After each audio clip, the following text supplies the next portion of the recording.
आपने वजीर आजम के लिए नमूने का लफ्ज इस्तेमाल किया, मतलब मुल्क के प्राइम मिनिस्टर हैं वो, ठीक है।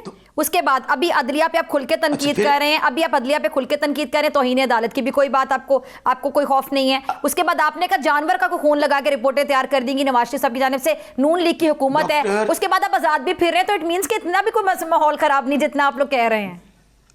डॉक्टर मैं फिर फिजा कहूँ, मैं आपसे कह रही हूँ कि इतनी तो आजादी है, और कितनी आजादी हो कि आप सिटिंग प्राइम मिनिस्टर के जो लफ्ज़ इस्तेमाल कर रहे हैं, आप जानवर के खून का जिक्र कर रहे हैं। मैं आपसे सिर्फ ये जानना चाह रही हूँ कि आप इतना खुल के बात कर रहे हैं ना, तो आप आजादी से क्या नहीं घूम फिर रहे? मैं एक सवाल उठा रही हूँ, आप आजादी से घूम फिर रहे हैं ना, अल्हम्दुलिल्लाह।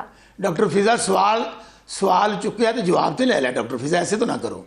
अगर आप कहती हैं कि फार्म 47 का नमूना नहीं होता, जब आप हारे हुए हैं, नवाज शरीफ हारा हुआ है, मरियम बीबी आ रही हुई है, तो कौन सा वजीर आजम? मेरी बात का जवाब मैं आपसे सिर्फ जानना चाह रही हूँ कि अगर वाकई हुकूमत आप लोगों से बदले ले रही है, आपकी किसी बात को बर्दाश्त नहीं कर रही है, तो आप इतनी बातें करने के बावजूद टीवी पे बैठते हैं ना आके। किसी ने नहीं कहा कि आपको टीवी चैनल से बैन कर दिया जाए। कोई आप आजादी से फिर रहे हैं लाहौर, इस्लामाबाद, जहां भी। मैं आपसे सिर्फ बात कर रही हूँ कि आपने कोई मुश्किल वक्त तो नहीं है ना? डॉक्टर फिजा 2-4 जेडे बाहर रह गए हैं, आपका दिल है कि हमें फौरी जेल में फेंके? मेरा दिल ऐसा क्यों होगा? बसरा साहब, मेरी क्यों ख्वाहिश? अच्छा नहीं, मैंने आपकी जगह के बैठना है। एक मिनट मेरी बात सुने ना, तो मैंने कोई सियासत में आना है, ठीक है ना, मुझे कोई शौक है, तो मेरा दिल क्यों खुश हो जाएगा? मैं एक सवाल उठा रही हूँ, मेरा काम सिर्फ सवाल उठाना है ना। बात तो सुन ले। मैं सिर्फ ये कह रही हूँ कि जिस मुल्क में वजीर आजम के लिए आप ऐसे लफ्ज यूज कर रहे हैं, तो वहां पे उस मुल्क के फिर आप तनकीद भी करते हैं कि वहां पे कोई बहुत ज्यादा जुल्म हो रहा है। कैसे हो रहा है ये बता दें आप।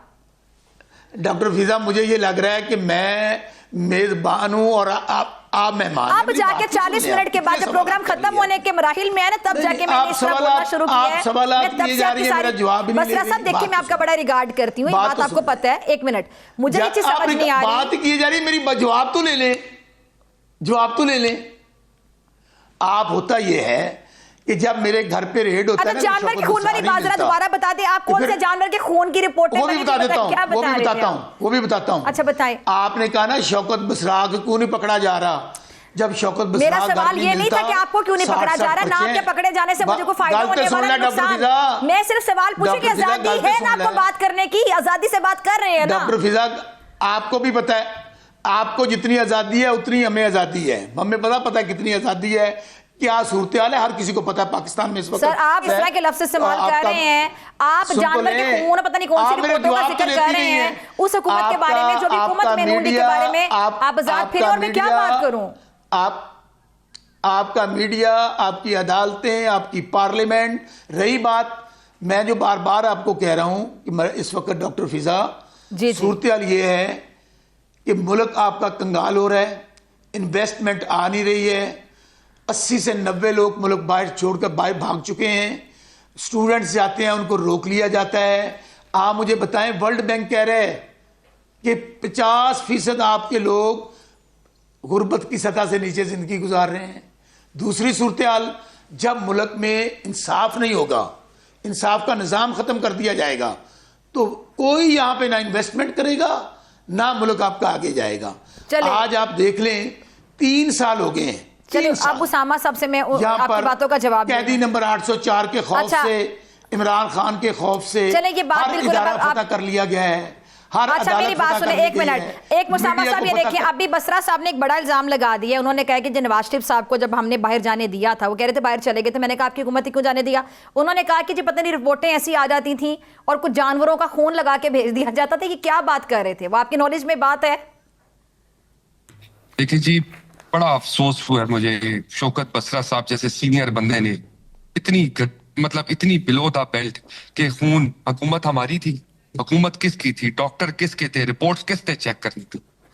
इतने आप बिलो द बेल्ट चले जाएं और आप क्या कह रहे हैं? आप कि एक जानवर, यार ये क्या बात है? एक इस तरह के बंदे, मैं अब इसके बाद में इनको क्या जवाब दूं? और क्या, अब जी मीडिया भी कंट्रोल हो गया है, हम भी कंट्रोल है। सिर्फ इंसाफ एक बंदे के सर पे चलता है जी, उसको कहते हैं इमरान खान साहब। हमारे लोग जाने दे रहे हैं, हम लोग उनके साथ मौका दीजिएगा। क्या ढूंढ रहे हैं मोबाइल में? मैं बात मैं एक बड़ी आपको वीडियो दिखानी है जरा। अच्छा कुछ ढूंढ रहे हैं आप मोबाइल में, उसामा साहब मोबाइल में कुछ ढूंढा हुआ है आपके लिए, जरा ये देख लें क्या कुछ ढूंढ के रखा है। मुझे जी प्लीज आप कंप्लीट करें। मैं हेल्प नहीं करूंगा, मेरा भाई बात मुकम्मल कर ले। जी उसामा साहब बात कंप्लीट कर लें।